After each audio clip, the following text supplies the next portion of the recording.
are people still using storage facilities? Do we have that big of a hoarder problem in the United States? Yeah, people love stuff. It's crazy. People love stuff. The most important thing, I think, for people that are listening to this for the first time, how do I get started in storage facilities? My answer to that is invest in somebody else's project. You'll learn way more. You're 99% guaranteed to be successful. How much money do you think you actually burned through to learn that business?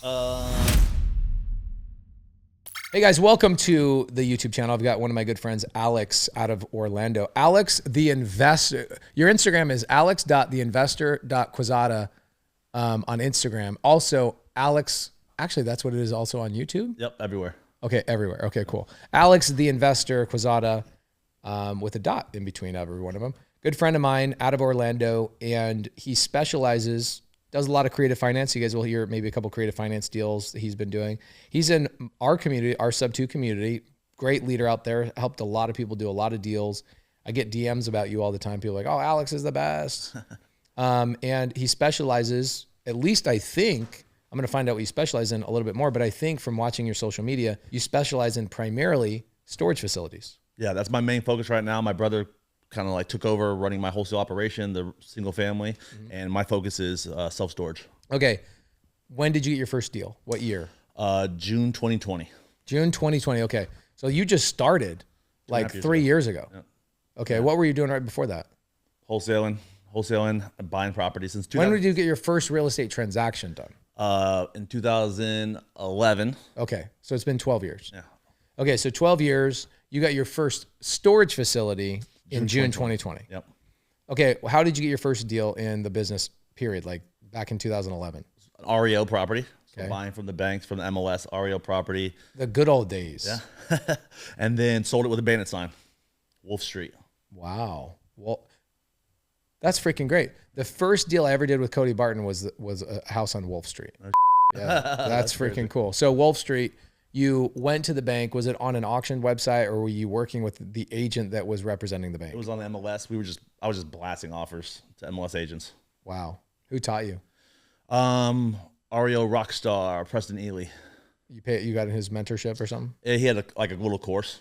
Cool. Yeah. So you just started taking action. You're an action taker. You start submitting offers. You get this deal under contract. You go out, sell it on a bandit sign. Yep. You know, it's funny. I've never sold a deal once on a bandit sign. No, I sold so many. Not that I ever tried. I just was like, I never thought to do that. Yeah, we dropped so many. Even this one storage deal, before we closed on it, I dropped bandit signs on the road. It had some retail space on it. And I dropped some bandit signs during due diligence. And I filled some of the office space with the bandit signs. Oh, wow. Before closing. Wow, dude, you should change your name to the Bandit Investor. Okay, so you get your first deal. Do you remember how much you made on that? I believe it was like $6,800. Damn. The thing is, on your first deal, is it's all about the proof of concept and that paradigm shift. You're like, oh my gosh, this works. Yeah. It's that first deal on Wolf Street was probably like billions of dollars of value for you just to get that $6,800. Definitely the belief it creates in you. Yeah, it's so crazy. So you then start doing a lot more wholesale. You then decide, now this is probably 9 years later, what made you decide to get into storage facilities? So since 2017, I started taking down assets, mostly through creative finance. Yeah. And buying a bunch of stuff. We bought a mobile home park. We owned a couple mobile home parks, some apartment buildings. And then actually one of my mentees was like, hey, like I want to do commercial deals with you. How can I do commercial deals with you? You do mobile home parks with this guy and apartments over here. I'm like, I had a book from Scott Myers. I was like, read this book that I bought in 2017, but I never took action on it. That's so good. You went to one of your students and you said, hey, I haven't read this book, but I think it's pretty good. You go take action on it. You read it and then bring me deals. Well, so I read it in 2017. I just never did anything with it because I was like, I need to grow my wholesale business because I need this income. You just have 1,000 things going. Like people don't realize that, when they're procrastinating getting started in the business, you're procrastinating all the real problems that you're really going to have. And so like by 2011 to 2017, people assume like, oh, Alex, you're like fully scaled. You probably never touch your business. You're not involved anymore type of thing. But that's really, really far from the truth. You've got kids, you've got a wife, you've got things going on. You've got partners and businesses and you probably at this point are doing multiple things all at the same time. Yeah. So it's not that you didn't want to, it's just like, I need somebody else to take this off my plate and go and run with it. Yeah. So I gave him the book and I was like, give it back to me because I haven't read it since 2017. And then it just happened to be that Scott Myers was in town like the next month in Orlando. So we signed up for that, signed up for coaching. And then our first mail campaign, we got a deal, seller finance as well. Freaking love it, dude. Yeah, you do a lot of creative finance, which is fun. I love watching. You're one of probably 100 people that I actually follow and like watch your stuff. It's entertaining, it's educational, it's great. But you can do creative finance with just about freaking any type of thing. Actually, not just about, literally anything. Yeah. So you decide 2017, this is 2017, you start acquiring properties. Yep. Question for this comes from the audience. When was the moment that you decided wholesale, I need to upgrade from wholesale. I need to make a transition? I always knew it was the case, but it was my wife being pregnant where I'm like, oh, I got to really start taking care of my family for the future. So it was really that. Yeah, it's interesting because like in 2011, when you first start, all you're worrying about is like the next month, the next month, the next month. You build team, you get acquisition people, you let go of them. That cycle goes on. And then you wake up one day and you go, wait, I need to start buying shit. Yeah. I'm selling everything through these bandit signs. I need to start buying stuff. Do you remember the first thing that you bought and put in your portfolio? Yeah, it was a house I still own, 0% interest. I love that. 0% interest. My mother-in-law lives in it now. 0% interest. It was like $20K down, a townhouse in Orlando on the lake, and bought it with 0% interest. $750 a month for 100 months. Yeah. Wow. 20K down. So it's a duplex? It's a townhouse. Condo townhouse. So your mother-in-law lives in it. She is now rent-free. She lives in it rent-free? She pays rent, which is just pretty much to cover the expenses, HOA and the mortgage fee. That's great. Okay, so I love that you still own it. I was talking to Ken McElroy, big multifamily guy, and I go, what was your first deal? And it was like 20 years ago. It was a 190-unit multifamily he got on seller finance. And he goes, I still own it. I'm like, that's so cool. 20 years later, your first deal you ever bought. I love that you still own the first deal. Yeah. Okay, so you start acquiring, you start doing stuff. Going back to, the book and that story, you guys go to the event, you guys go get your first deal. What was that first deal? So it's Sebring, Florida. It was a self-storage facility, but the owners ran a tree business. And on the self-storage property, there's a big commercial building, and they ran their tree business out of it and had a large area where all their trucks can come in and park and whatnot. And so that was their moneymaker. And the self-storage was like just income, like extra. You don't have to worry about it. It's easy. But they weren't running it like a self-storage facility. It was just like, it pays us money, that's it. And so when they sold their tree company, they obviously sold the whole property, and they were moving out of that warehouse. So that was immediate add value for us because we just took another business in there. So we rented that out for like $17.50 a month, which automatically goes right to the bottom line. We just added some technology and automations, websites, marketing, signage. We painted the doors red so you can see it on the highway because it was all white. It was like white doors with white buildings, so you can't really see what it was when you're driving by the highway. So we added signage, added banners on the fence, changed the color to red for the door so it pops out. People see what it is. Put online marketing, and the place was actually 98% full, but the rents were like 50% below market. Wow. So we did all the add value first because right in the middle of COVID, but then after that, we just raised the rents. I think one person moved out who had 3 units. Everybody else stayed because we were still cheaper than, a little bit cheaper than the neighbor who was right there. And they were full. We were full. There was nowhere to go. And we just raised the rents. We bought it at a 5 cap, which was in a 7 cap market. And we, in 6 months, made it a 12 cap property. Wow. We just sold it on February 28th. Double the value. Wow. Do you remember what your purchase price was? Bought it for $850, $150 down, $700K, 3% interest only, 5-year balloon. And 2.5 years later, we sold it for $2.185, I think. Wow.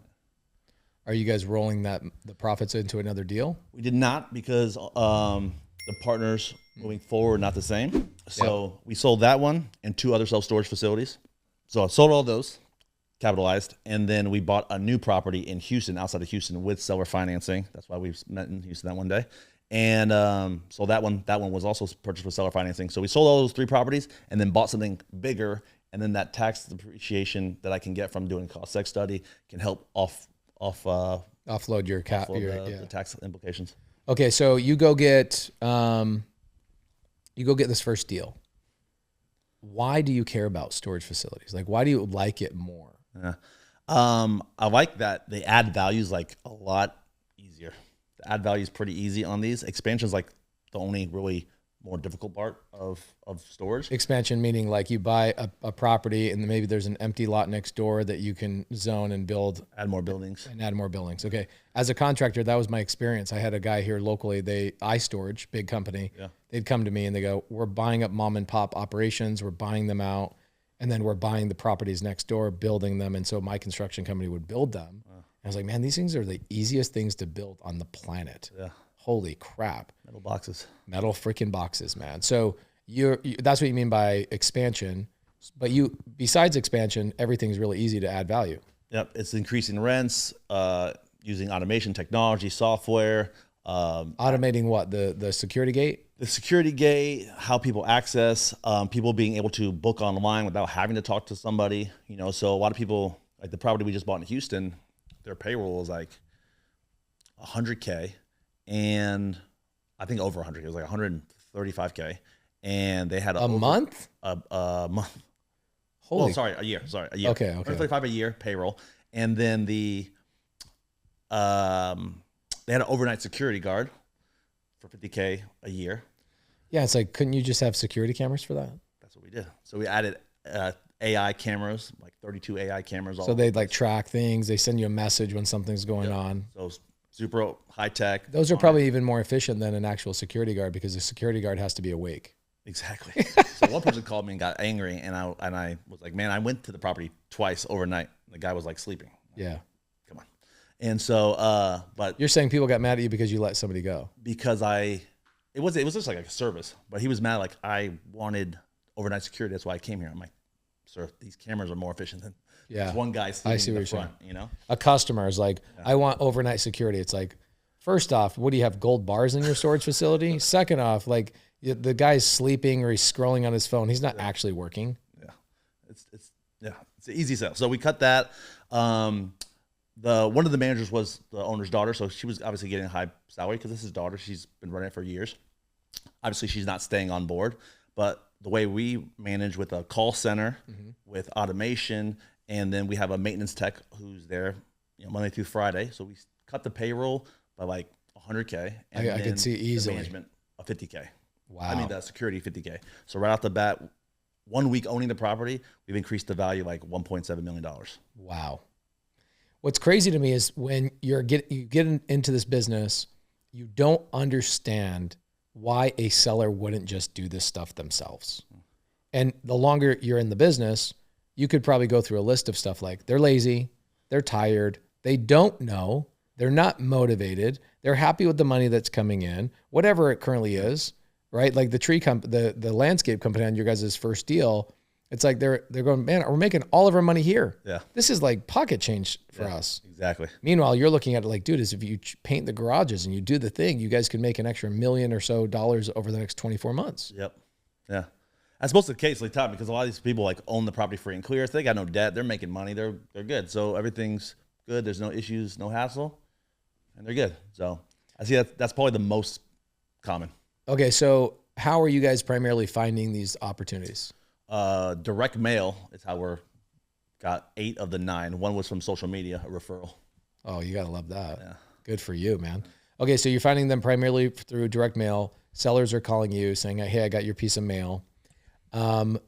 What kind of properties are you targeting? Big boys or like little facilities that are just, somebody is just a tired landlord because they're probably, it's probably small enough that they manage it themselves and not too big that they would hire a property management company. What are you targeting? So we're targeting owner managed properties. So if they're not managed by like a third party management company, we're targeting those properties. When I first did our campaign, we targeted like anything. Like we're just trying to get some action.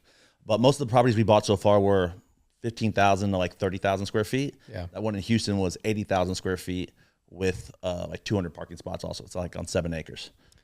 What are you doing with the parking spots? Like RVs? RV, boat storage. How is that compared to the actual just metal box in terms of income? It's great income for just essentially dirt, like they're parking on gravel.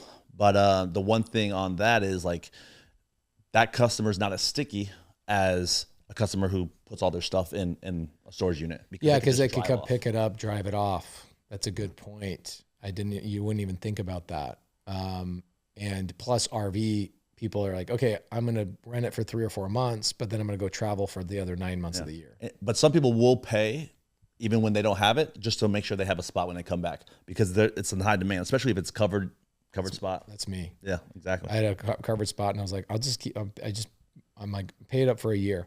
Yeah. The RV spot that I have is exactly what you're talking about. Didn't have to talk to a human, went on a website, talk when I needed to talk to a human. It was a VA. Yeah. And the VA was like super on it. You could tell they were probably a $12 an hour or under employee. But I'm like, this is so great. I send a text message if I ever have a question, like I forgot my code, and they text it back. Yeah. They probably spend $1,500 a month on payroll.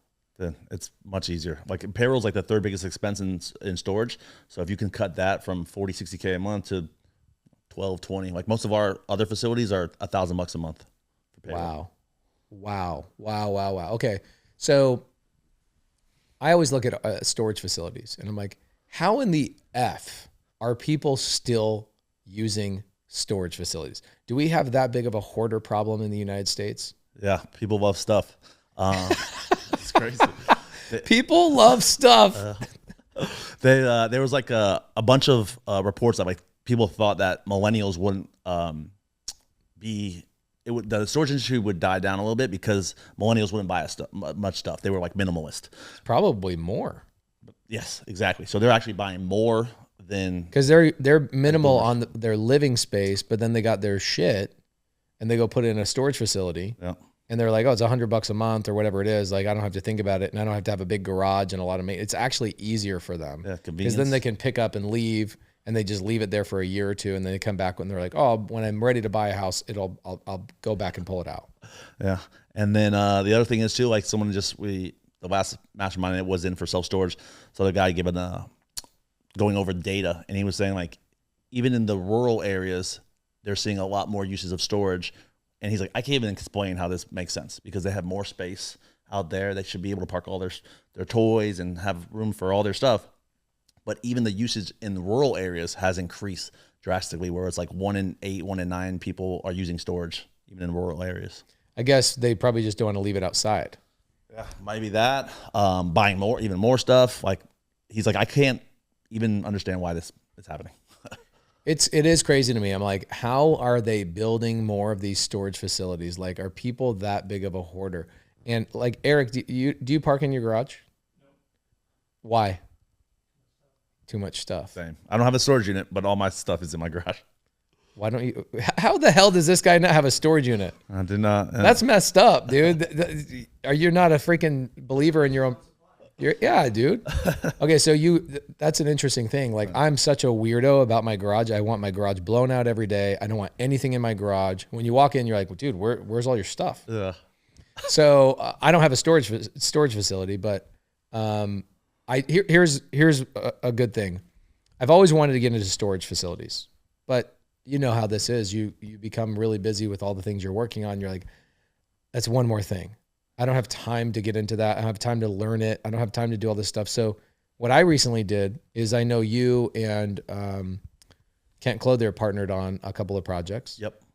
And Kent brought this opportunity to a mastermind I'm a part of. And he says, hey, we got this cool project in Miami, or not Miami. Where is this city? Tallahassee, Florida. Tallahassee, Florida. Leave it up to Florida to use somebody else's city names to their own names. So Tallahassee, Florida, you guys have this project. I go, oh, Alex is involved. Kent's involved. I didn't even need to know about the project. I was like, I'm sending $250,000 because I know that, one, you guys I want to bet on the horse, not the jockey. I could care less about the project from an investment standpoint. I'm investing in you boys. Yeah. Right. You're my friends. I want to collaborate with you. I believe in what you guys are doing. But the most important thing, I think, for people that are listening to this for the first time is they're going to say, how do I get started in storage facilities? How do I get started in multifamily? How do I get started in single family? My answer to that is invest in somebody else's project. Yeah. because you'll learn way more watching them, and you almost have, not guaranteed, but you're 99% guaranteed to be successful when you bet on a horse that's already been doing this. Yeah. Then you go out on your own and spend all this money. Like, how much money do you think you wasted in your first year of trying to jump into that business in terms of mail, screwing things up, leads that probably should have been deals, but you guys didn't know what you were doing yet? How much money do you think you actually burned through to learn that business? Probably like 50, 60K at least, and like missed opportunities for sure. So think about it. Like, if I could go to you and I go, hey, Alex, I'm going to drop $50,000 and I'm going to invest in your project. I'm going to be one of your LPs. I'm going to be one of your limited partners. Don't you think that would have cut down the learning curve a lot just to be able to go to you and I go, hey, Alex, I'm going to start doing X, Y, and Z. I have a question about blah, blah, blah. You're more likely to answer my question because I'm an LP on your project than 100%. If I'm just some random dude on your Instagram. 100%. I'll give you all my time. Yeah. You're like, dude, you believe in my project. Yeah. So for me, here's what I thought. I was like, you know what I would do? Alex is in our community. You're a great leader in our community. You've got your own community as well. But I'm going to buy Alex's time. I'm going to write him a check for $250,000. I know he'll take care of me on the investment side, but I want to show Alex I believe in him. And you know what Alex would do is Alex would come in and do like 3 or 4 Zooms with the Subto community and go, all right, guys, here's the project. Yeah. Here's how I found the dirt. Here's how I found the thing. Here's how I'm dealing with the builders. Here's how we're raising the capital. Here's the blah, blah, blah. Here's our projected blah, blah, blah, blah, blah. 1, you'd probably get more investors. Yeah. 2, it's good for you to practice that stuff in terms of getting on more stages, et cetera. But 3, you would do it just because I invested with you. I'll do it because it was you, but yes. Okay, so how can people invest with you? Like, where do they go? I have a direct line to you, yeah. But how do people go to you and invest in you? If you go to my Instagram and DM me storage, we'll get you all the information you need for this opportunity or future opportunities. You should DM him the words, people love stuff to his DMs. Okay, so somebody sends you a DM, the word storage, you'll get back to them with all of the information of how to invest. Yes. How much are you guys raising for that deal? 4.3 million. Okay, and how much do you still need to raise? 1.7. Oh, you guys will get that easy. And okay, so tell me about that project. You guys are now developing. Like, this is what's so fun to watch. This is like, you read a book, you go to a seminar, you hire a coach, you get your first deal, you get another deal, you go sell 3 of those deals. You got millions of dollars, you're making money, it's great. Then you're like, you know what? Let's go build some shit. What was that process like? So kind of like my process when we built houses, I teamed up with a builder. So in this case, I teamed up with guys. One of the partners on the team is a GC. So he's built 1 million square feet of storage for CubeSmart, AAA Storage, a lot of the big guys. And so they have experience because I don't have experience building, self-storage myself. So I wanted to have a GC on the team. So I worked with them, found them through direct mail because they were getting direct mail for other projects they were doing because they essentially did all the work and then handed the keys over to the guy who owned it. And then they did everything. So I had conversations with them. They're like, hey, we do this for all these guys and, we want to be a part of a deal. So we looked at some properties, found this one. Did they come to the table with telling you, here's the type of land you should be looking for, here's what we can build on? Did they bring some of those expertise to the table? Yep, they found the land. They found it. They got it entitled. They did everything on that side. So you don't have to know how to find the land. No, it helps. Obviously, if you with a team, you can go farther. Of course. So if you can add those players on your team to help you do what they're good at and what they're specializing at, it makes it a lot easier. But obviously, if you have that skill set to find it yourself, then great. Yeah. But it doesn't mean you have to have it. No. I mean, you didn't find the dirt. The contractor did. Yep. He's obviously building on the dirt. He's built 1 million square feet for all these other big companies, so he knows what he's looking for. Yep. He knows what these other companies are looking for, and he also knows the problems that these other companies have probably interfaced with as he was building on their land. They go, I wish we had this, and we wish it was shaped this way, and we wish it had this frontage on this road, and blah, blah, blah. That dude's probably collected 100 years of experience by building for these people that I couldn't get by just reading a book. Yeah, for sure. Okay, so they find the land. They partner with you as a GC. What are they bringing capital to the table, or are they just bringing expertise to the table? So we all put capital in to the deal. We bought the property with a lender, so we have a loan in place. So we already own the property. So we own the property already. We bought it almost 2 years ago, where we converted currently a YMCA that was shut down. So we converted a YMCA. That's one reason why we got approval to build, because that's why YMCA was shut down for a while, and that's why no other people in this area will be able to get approved for doing self-storage. Like, we got an exception because this YMCA was not turning into anything else. So they were able to get it improved and titled. So we did phase 1, which is the conversion of the YMCA building, which was like the basketball court and locker rooms. So it's 17,000 square feet. That's now 12,000 net rentable square footage of space. And the good part about this project is we've done all the hard part. So like, we brought the fire line of the water line from across the street. Oh yeah. Underneath the ground, so we can have a fire hydrant right in front of the building. We've added the bathrooms, the office. So like, all the hard part in development has already been done. All we have to do now is add the additional 2 buildings around it to build the additional 70,000 square feet. Dude. Yep. That's the easy like part. Converting a YMCA into a storage facility is way more challenging than building new construction. And then the retention's there. Everything's already all set. So it's literally all the hard part of the development side has already been done by us. We've already paid for all that. It's all set up. We just got to add those additional 2 buildings and then get it leased up and then turn around and sell it. Are you guys now, you're in the development phase and you're learning all of that kind of stuff. What are the advantages of just buying existing and doing value add versus going and doing a whole new construction? So the advantage of buying existing is obviously it's existing cash flow. So immediately you can start getting cash flow right away. So obviously that's a huge benefit, but obviously it's also older product. And right now it's hard, there's a lot less properties on the market. And then still there's, the sellers still want last year's prices. They still want those crazy high numbers, and interest rates are much higher. So it's hard to make these deals pencil and make them work. We've been fortunate enough we have the one we just closed and 2 under contract now with seller financing. So that helps us being able to get some of these deals because of seller financing. But right now is a great time to develop because you're creating your inventory. Yields. You're creating the inventory, you're creating your yield because you're buying it, you're building it. So, we're going to be all in at like 11.3, 11.5, and we're going to be the stabilized value for our properties in 19.5. So we're creating that equity. Okay. So somebody asked me in my DMs, cause we're raising money for seller finance multifamily deals right now, which is fun. And, somebody asked me, they go, why wouldn't you just keep these properties forever? Yeah. And my answer was, well, our investors need their payout. Like, investors aren't going to sit in a property. Like, you'll sit on a property for 50 years if you're the only owner, right? But investors aren't coming to you and saying, hey, let me cut a check for $500,000 and say, yeah, hold on to that for the next 20 years. You guys have a time frame for this exit, I imagine. And the reason you're exiting is because your investors need their money. Is that the main reason? Mostly, yeah, because 4 years is going to be projected exit, and that will get them like a 28 plus, IRR. And it's so damn good, dude. Yeah, it's good. Stupid. Yeah, it's a good deal. There's no competition in 1 mile radius.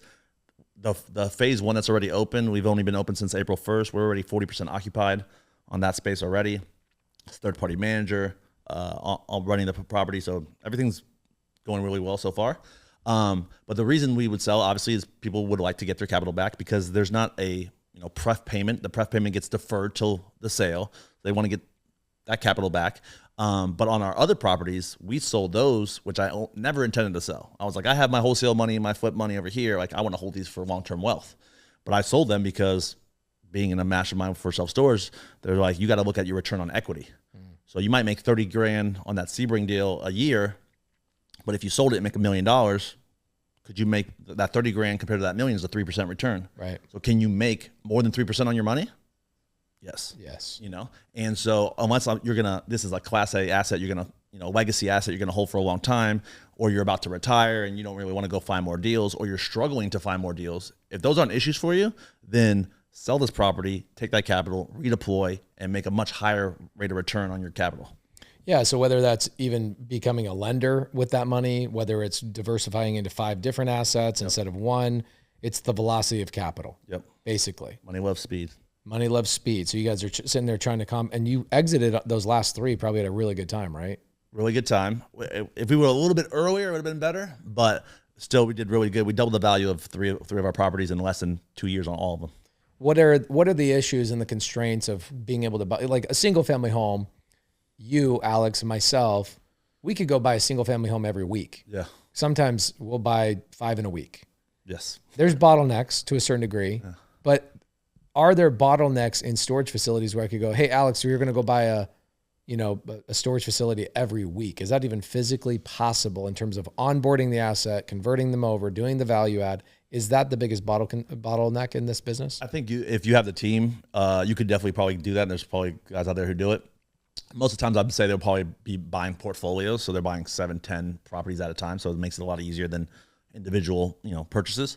But right now for this year, we closed 1. We have 2 under contract. We should be getting 2 more under contract. They were verbal yeses that we're waiting on contracts for. So we're picking up our momentum and speed on that. Definitely possible. There's still a lot of mom and pop owners out there, and there's definitely opportunity out there. It's just getting the right seller at the right time and circumstance. A lot of follow up, and just make sure the deals pencil out and buying good deals. What does time and circumstance mean for the audience that's brand new? Yep. So not every seller is ready to sell, so you got to get them, you have those initial conversations, find out their why. And then it's all about, right now is not a good time. Right now they have no pain, they have no issues, but 3 months later, they might have a heart attack and be like, hey man, I'm wasting my life cleaning out these storage units and managing this property. I need to go vacation.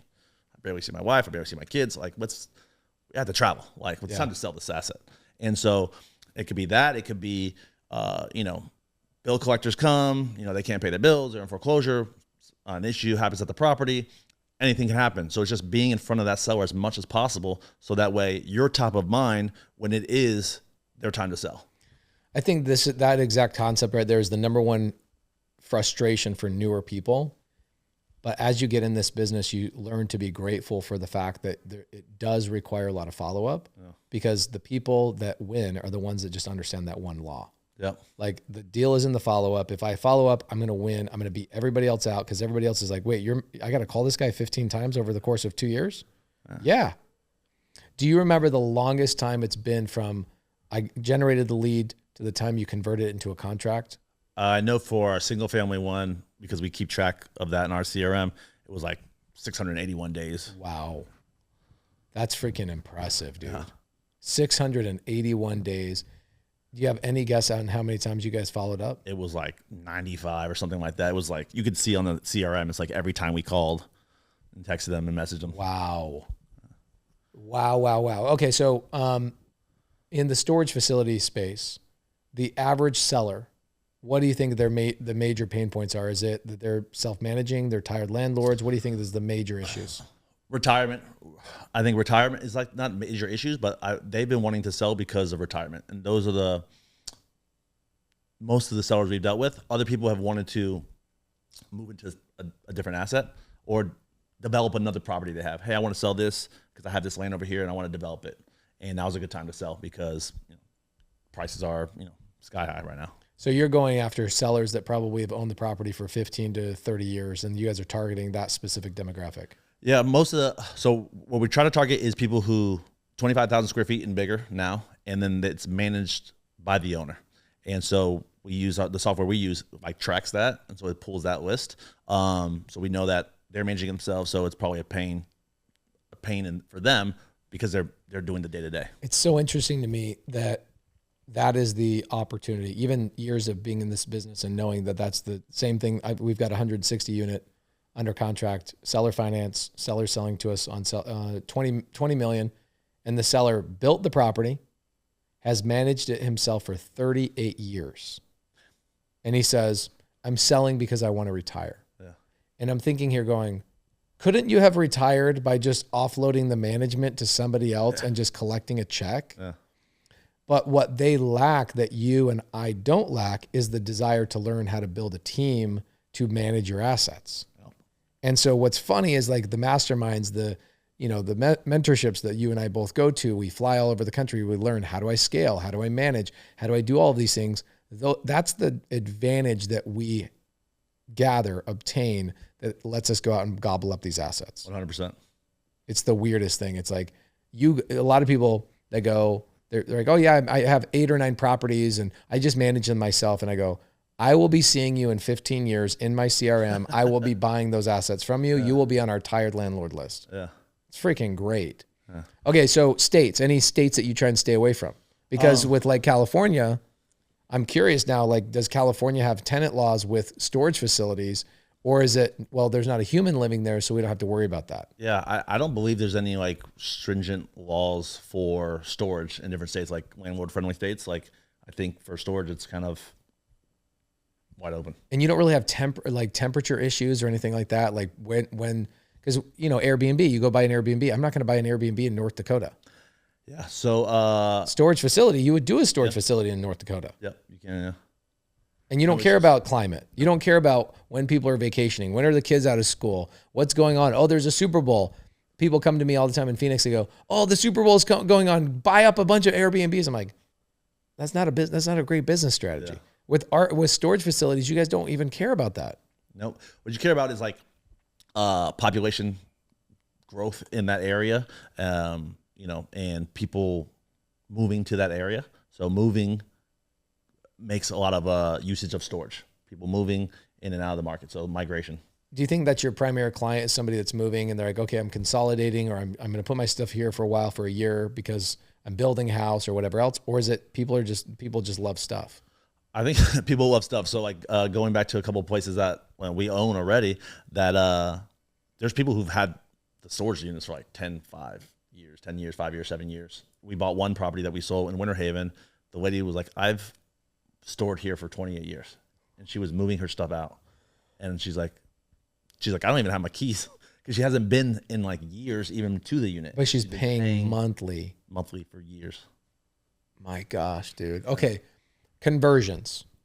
I see other people doing like Kmart conversions and stuff like that. Do you feel like that's kind of going to be the wave of the future, because there's so much commercial implosion For sure. with AI erasing and eradicating, and people are now shopping online. They don't need to have they don't need to go to Target to buy from Target. Yeah. So something has to happen with those buildings. I know like people are converting them to self-storage. I would love to do that. We've been looking for those opportunities as well. Much easier, and you can add like a second floor, because some of those buildings are so tall, and so you can add like a mezzanine floor and double the square footage essentially on that property. And then there's people I know who've done, because the parking lots are so big and you don't need that big of a parking lot, they either do like boat RV storage, or they do like they build out like a little retail space or some townhomes or multifamily even there. I think that's going to be huge. Like, you're here. I had a dinner with a commercial broker the other night, and he said the office space / like storefronts that are the big mega stores, like the Kmarts and stuff like that. He's like, we're seeing a wave of foreclosures. We're seeing a wave of that kind of stuff coming, and it's just going to get worse. And I'm like, dude, that's storage facilities all day long. Yeah. It's either that or a trampoline park. I don't know what the hell else you do with those buildings. Yeah. The conversion process of the YMCA, you guys had to permit that, obviously get architects involved, do all that kind of stuff. How long did that process take you guys to convert that building? Took a little bit longer than we wanted to, because of requirements of doing the fire water line that we had to go from across the street. And so that's a process and expense. And so you got to shut down roads and stuff like that. So that took probably the longest time point. But overall, when we actually started the construction, less than a year, like couple months, 8 months. What are the biggest problems you have with storage facilities? Like single family tenants, you got to evict, damage to the drywall and fixing things. You got to update the units every 20 years or whatever else. Multifamily, similar. What are the problems in storage facilities? It's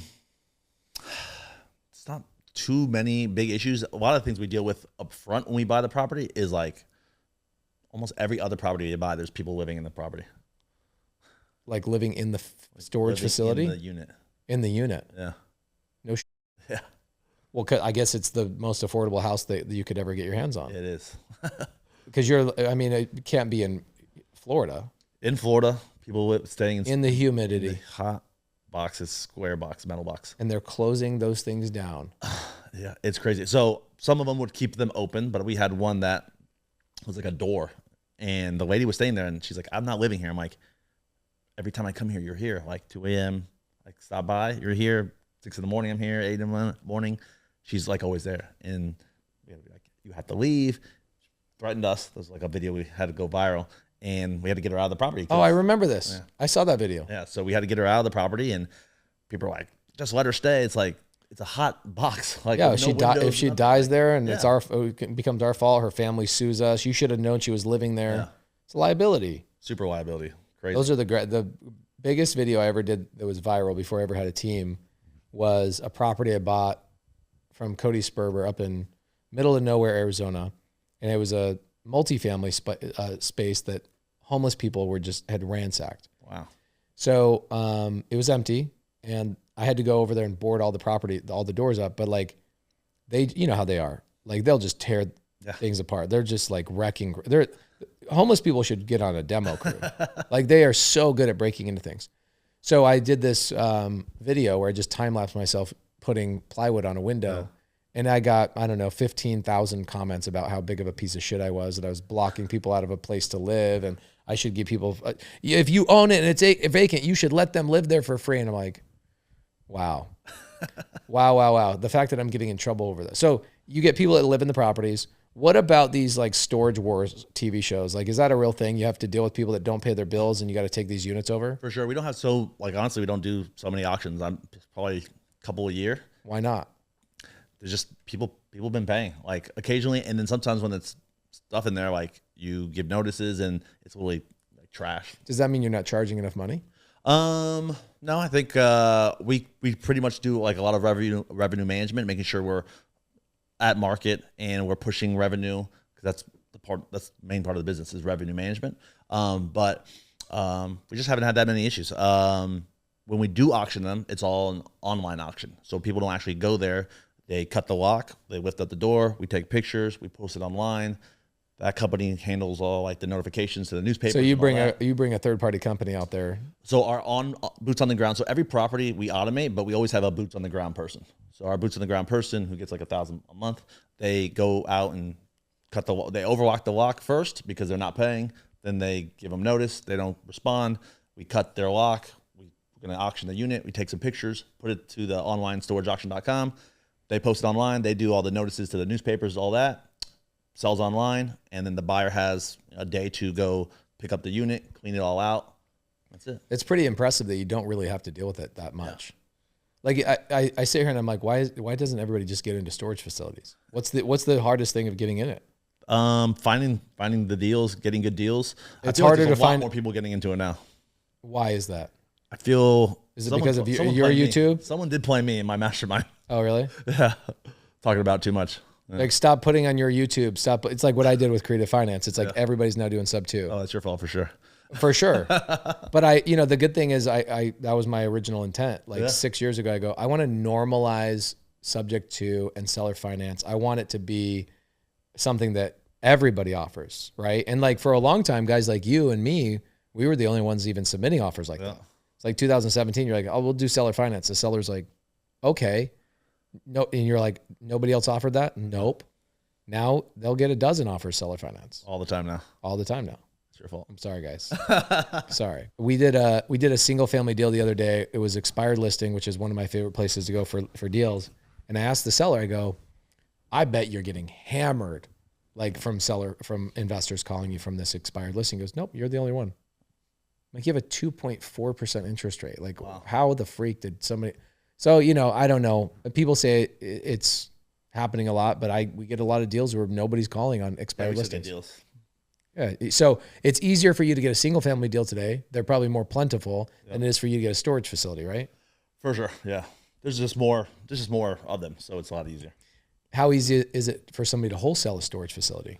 We are in the process of wholesaling our first one. But we already have a buyer in wholesale, but it hasn't closed yet. How much you making? It's still a light 100K. A light 100K. I guess with bigger deals like storage facilities, multifamily, you just get bigger rips. Yeah, I know some guys who've wholesaled self-storage for like $1 million profits. So working on those. Wow. Yeah. So are you going to start doubling down more on storage facilities or single family? Self-storage. Like, our team could run the single family and continue growing what we're doing there. Self-storage is what we're trying to get to replicate, like the team we have, replicate what we're doing there to like grow it as much as we've grown and have our company running kind of on autopilot for single family. What's your goal with it next 5 years? What would you say is your big, is it unit count? Is it more efficiency? Is it a bigger team? Is it diversification? Is it maybe becoming the GC that builds these things? What do you say is your biggest goal? So I would say, or we want to continue to build a team, to continue to buy more, and every single year keep More acquisition people? We would need definitely more acquisition people, more underwriters, more investor relations people. Oh yeah, dude, I'm telling you, investor relations has been like the biggest game changer for us. Yeah. You're going to meet my girl, Brittany, today. Well, we have 2 people, full-time investor relations. It was me making all the calls, doing all the things. I'm doing now, yeah. Then you realize, wait, somebody's actually better at this than me. For sure. I thought all the investors just wanted to talk to me, which wasn't the case. Yeah. I just thought it was. And so Brittany, she'll raise a couple $100,000 every couple of days. Nice. And I'm like, I wasn't involved in that phone call at all. That's great. And they actually prefer to talk to the investor relations team over me, which is cool. So you're doing the calls now. I was doing the calls 2 years ago, and then I passed it to Molly. And then Molly's like, you need to hire an investor relations person. So we got somebody to do that.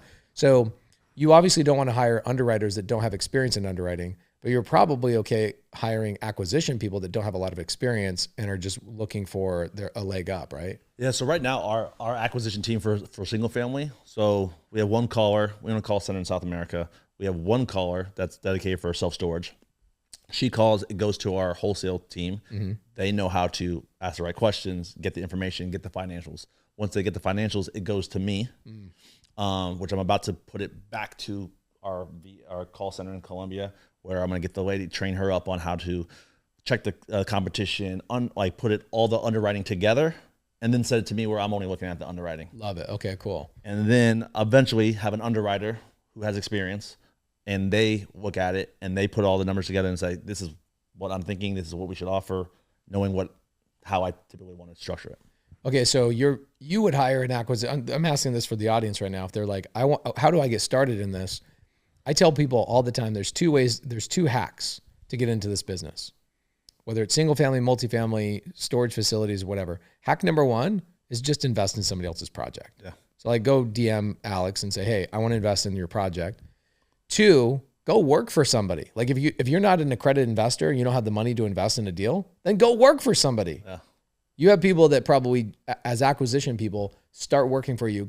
In a couple of weeks, they're getting a check. Yes, 100%. And they didn't have any experience. They're just good at talking to people. Yep. Communication. So people can people DM you about that too? Yeah. Or do you have somebody on your team that they can reach out to? My brother, Q the Closer, at Q the Closer. At Q the Closer on Instagram? Yep. DM him. Okay, dope. Now, how long will this project take? Because every time I go to Florida, where's Tallahassee, Florida, by the way? It's North Florida, the capital. So it's just straight up north of. Oh, it is the capital? Yeah. Disneyland's not the capital? No. Or Disney World's not the capital? Okay, so you got Tallahassee. That's the capital of Florida, is Tallahassee? Yeah. Is it up by Gainesville? No, Gainesville's south, like 2 hours. So Tallahassee's way up there. Yeah, it's not in the panhandle. It's like literally right at the top of the. Okay, cool. So will you end up doing any sort of walkthroughs or visits to the property for investors or people that want to come fly in? Oh yes, if someone wants to go out there, we can definitely take a look at the property and go review the deal. And when's the next time that I can get out there with you that there will be progress or something big happening? I'd probably say because the construction the development of the other buildings probably won't start till October. Okay, so if we plan something like November, December, January. Oh, yeah. We'd have some stuff to talk about. Yeah, we could do that for sure. That'd be great. Cool. So guys, if you want to invest with Alex, you'll be a partner with me on the deal too. And I'll force Alex to give us a property tour, and we'll end up going out there. I'll take Eric. We'll go fly out there. We'll do a whole walkthrough of how they're developing. Would you bring your GC out there? We can talk about what he's doing and how he's staging things up and all that kind of stuff. Yeah, he'll be out there working on the deal. So yeah. Amazing. All right, guys, follow Alex on YouTube. Follow him on Instagram. He's a good friend of mine. I get a bump into you probably 6 times a year or so, just flying all over the country. At some point, we'll go and visit this awesome project together. Let's do it. Or multiple times. When you guys finish this project, let's say a year and a half probably, right? From this point, a year from the construction, so October 2024. Okay, cool. October 2024. So let's say you're done with the project, you rent it out. are you immediately looking for an exit, or are you saying, let's hold this, wait for it to appreciate to the point where we need it to go? So there is a possibility of an exit at CO. So when we get it CO to be open, there could be, probably will be, suitors looking to buy it. So some big companies, private equity, institutional, might be, hey, we want to buy this asset as is, and we will get credit for some of the, like if it was leased up, but not like if it was stabilized. Typically, we could. Just depends on the offer, but depending on what that number is, we'll see. Hey, is it worth it for our investors and us to exit at this point, or do we want to lease it up, get it stabilized 85, 90%, and then exit at that point, which will give us that $19.5 million exit. But if 1 year in after we build it at CEO, if we get an offer of 15, 16 million and it makes sense, then we could look at the IRR and look at the returns and say, hey, there wasn't that IRR that you guys are projecting is so freaking unbelievable. Yeah. And that's based on a lease up of 3 years, which is like typically, statistically, it's like 3% a month of lease up to fill the occupancy. But I've seen properties in Florida, in good areas like ours, lease up in 18 months, 24 months. So even if we can get to that stabilization at 2 years instead of 3 years, 30 months instead of, earlier, then the IRR even shoots up even higher. Crazy. Yeah. I mean, I'd love to do more deals with you guys where, first off, I'll just keep rolling that money. If it's 3 years down the road, 4 years down the road, I'll just keep rolling the money for your next project. But when you guys have stuff coming up, the best place to go is to DM you on Instagram. DM me on Instagram. Also, you can sign up directly to get the self-storage opportunities is vaultventures.net/investor club. That will also get you there as well. Cool. All right, guys. Thank you for watching the video. If you guys have questions, put it down in the comments down below. I'd love to do more content with Alex. I will do more content with Alex, and we'll base what the content is on the next video on your guys' comments. Make sure you guys subscribe to our channel. Do you know how many people don't subscribe to your channel? Have you done the analytics on this? No, I don't know how to look that up. It's usually like 70 to 80% of people that watch your stuff don't actually subscribe. Wow. I didn't know that. Yeah. So guys, if you're one of those people, give us a subscribe on the way down. Give Eric some love for running the board, and we'll see you guys in the next video.